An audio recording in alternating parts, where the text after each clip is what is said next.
कि इनमें बिना सफाई नहीं की जा सकती, क्योंकि बिना उपकरणों के सफाई नहीं की जा सकती। ठीक है, इनके उपयोग व तरीके को समझना बहुत आवश्यक है ताकि इस कार्य को अच्छे से संपन्न किया जा सके और लंबे समय तक औजारों को सही कार्य दशा में रखने के लिए इनका रख रखाव और सफाई भी समय समय पर करनी जरूरी होती है। मतलब क्या है कि आपने जगह की तो सफाई कर दी, औजारों की भी सफाई बहुत जरूरी है। ठीक है, अब गीली सफाई में जैसे मैंने आपसे अभी पूछा था कि गीली सफाई में प्रयोग होने वाले औजार और उपकरण तो क्या हैं?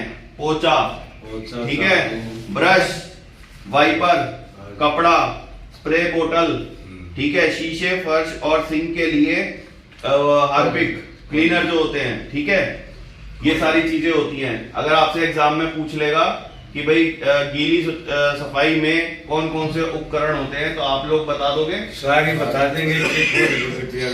ठीक है, सफाई उपकरणों की जानकारी। अब इसमें क्या होता है, जैसे ब्रश होता है, ठीक है, ब्रश दो तरीके के होते हैं।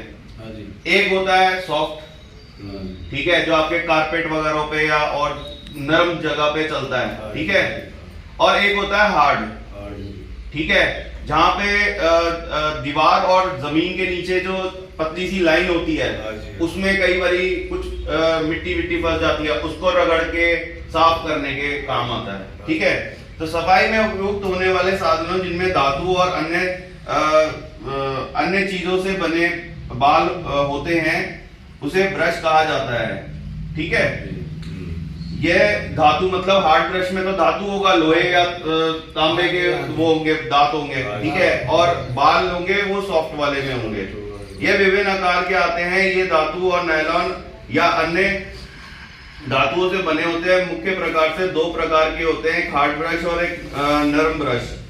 ठीक है, ये सारी चीजें। पोछा हो गया, पोछा आमतौर पर फर्श की सफाई में उपयोग किया जाता है, हालांकि यह संभव हो तो अन्य सतहों की सफाई के लिए भी उपयोग किया जाता है। उदाहरण के लिए टाइल की दीवारें इत्यादि। टाइलों के जो दीवारें होती हैं उसमें भी साफ करने के लिए आपने हार्पिक या कॉलिन मारा, थोड़ा सा लिक्विड मारा और पीली हो रखी है। जैसे हमारी किचन की दीवारें, किचन में जो टाइलें लगी होती हैं तो वो क्या होता है कि कुछ टाइम के बाद आप देखोगे खाना बन रहा है तो वहां पे हर तरीके की छींट भी पड़ रही है, भाप भी हो रही है, तो वो पीली हो रही है टाइल।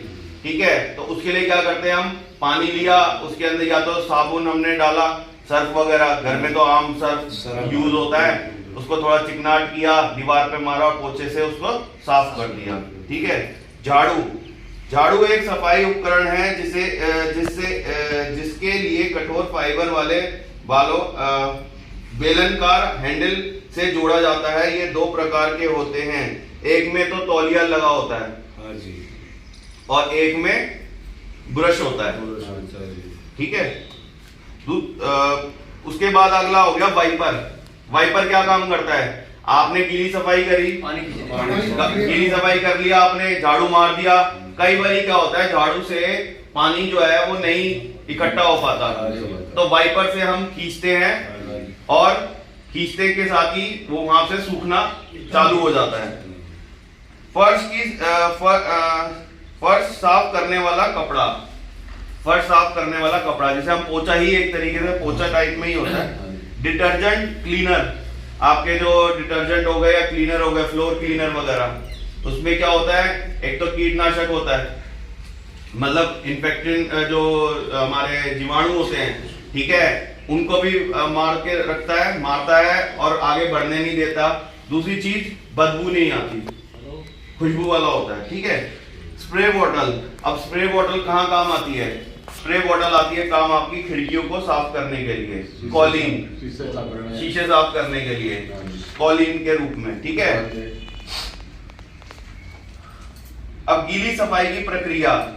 इस प्रक्रिया में फर्श को साफ करने के लिए झाड़ू लगाने के बाद फ्लोर क्लीनर के साथ गीला पोछा लगाया जाता है।